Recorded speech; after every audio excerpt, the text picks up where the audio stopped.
was running, in effect, a domestic spying operation. Michael Flynn was one of their targets. The media received this news today in anger, not because it was such an obvious abuse of power, but because you now know about it, and you're not supposed to. We'll tell you what they said next.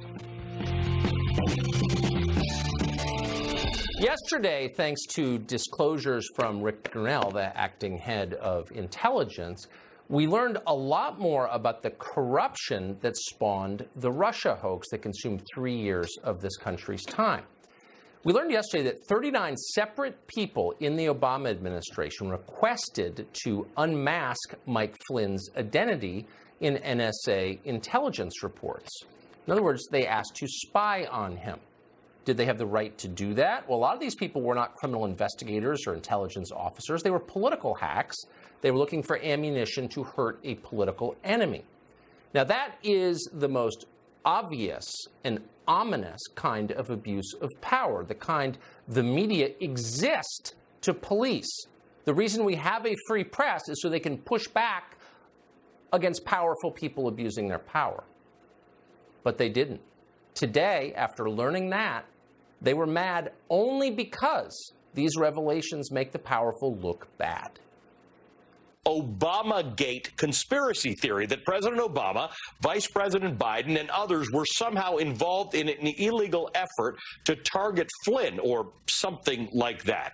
It is a conspiracy theory. These documents don't show any political motivations. It doesn't show us that anybody who shouldn't have had access to this information was getting access to it. What does it say to you that the president, who's been in office now for more than 3 years, that he's still obsessing over President Obama, calling it Obamagate? This is absolutely 100% politics, and really in the current environment, given what's going on in the country, I think is really a disgraceful abuse of the declassification system and an unfair disparaging of the intelligence community process. Been in media 29 years, never seen anything like this. By the way, as we said last night, and this is completely sincere, if the Trump administration did something like that to its political enemies, we would never defend that. That's a solemn promise. That is totally wrong. By the way, what's the next guy, whoever that person is, to occupy the Oval Office? How is that person going to govern the country when a group of supremely powerful, unelected officials who cannot be fired have more power than he does? How can you govern a country like that? You can't. And the press should be pushing back against it. That's the first thing they should do, regardless of partisan interests. But no, you hear the last person there? That was Carrie Cordero, a CNN legal analyst, telling you it wasn't abusive at all. Not at all. You're crazy if you think it was, for the Italian ambassador or President Obama's chief of staff or the highly political UN ambassador, Samantha Power, to spy on the incoming national security advisor in the final weeks of the administration and then send out leaks to the press falsely suggesting he broke the law by trying to prepare for his job. Yeah. No, the real abuse they're telling you, you just heard it, is that the public now knows about it. The public now knows. You have no right to know. And it's an insult to our intel community that you know. That's the real crime here. This morning, CNN described this whole thing in a chyron, a graphic on the screen, as a, quote, conspiracy theory. Now, just to be clear, regardless of your views on Russia, we know for a fact it is not a partisan talking point. It is established that the Obama administration abused this process. You were not supposed to unmask the name of an American caught up in intel surveillance unless you have a national security reason to do it. They didn't. Then they took that information and they leaked it to the Washington Post, to David Ignatius, a columnist there. That's a felony. We still don't know who did it. Nobody seems to care. We should care. You can't crush people using classified information, and you definitely can't do it for political reasons, which they did, but the press doesn't care at all. They stopped caring about civil liberties a long time ago. Senator Rand Paul, to his credit, actually does care about civil liberties, and we're happy to have Senator Paul on tonight. I don't think I'm imagining this. Oh, by the way, we have not covered Mike Flynn very often on this show. I've never thought it was an especially interesting story. Now I do, because this is shocking. I mean, what's your take on this?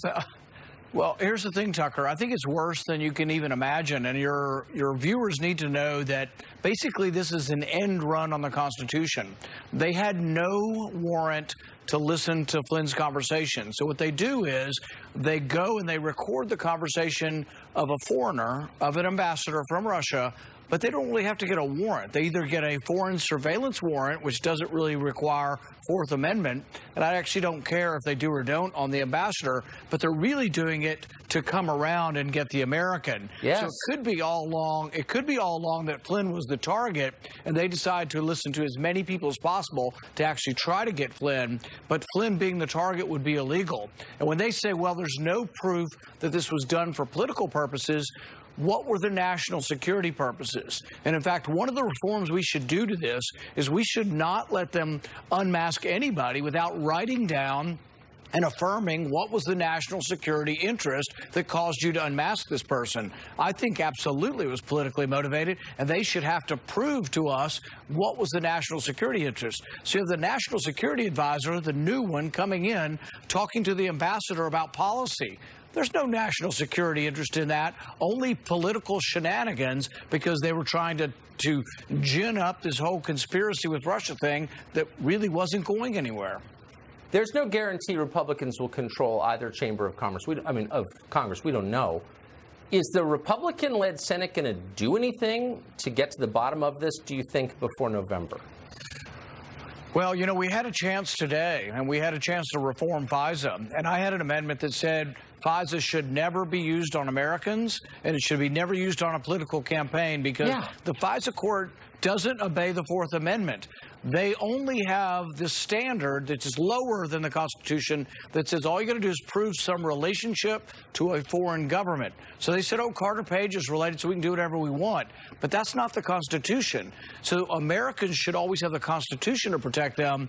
But what they did in this case is they voted down my amendment because the deep state always wins. The deep state always wins because most Republicans actually support the deep state as well as the Democrats. And I know you're never going to criticize your fellow Kentucky senator, but Mitch McConnell, who leads the Senate, should be ashamed. Our viewers should know that he's the reason a lot of things haven't happened. No one says that. It's true. You know it's true. I'm not going to ask you to verify it. Anyway, thank you for coming on, and I appreciate that. Thanks.